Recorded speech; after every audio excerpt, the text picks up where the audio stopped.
जागा लढवणार महायुतीसह ही जागा लढवणार राज्यसभेच्या अजून माझी या संदर्भात कुठलीही चर्चा माननीय मुख्यमंत्र्यांची झालेली नाही। मी माननीय मुख्यमंत्री आणि अजितदादा पवार आम्ही तिघं एकत्रित बसून पूर्ण स्ट्रॅटेजी ठरवू आणि मग त्या आधारावर आम्ही काम करू। गाव चलो अभियान मध्ये तुम्ही सुद्धा 24 तास भाजपवर टीका करताय। याला टीका नाही म्हणत, याला गरळ ओकणं म्हणतात। सर 24 तास गाव चलो अभियान मध्ये तुम्ही सुद्धा एका गावात जाऊन राहणार आहात।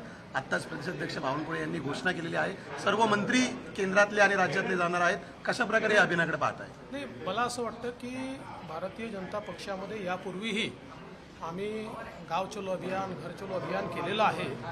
आता पुन्हा नव्याने आम्ही ते करतोय आणि मला असं वाटतं यावेळी हा एक देशातला रेकॉर्ड असेल की कुठल्याही पक्षाचे नेते आणि कार्यकर्ते हे 100% गावांपर्यंत पोचले आणि त्या गावात राहिले।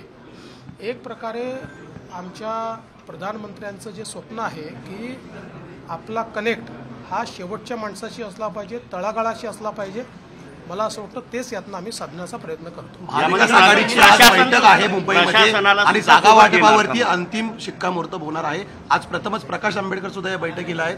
तगडं आव्हान दिसतंय महायुतीसमोर। चांगलं आहे, करू दे त्यांना।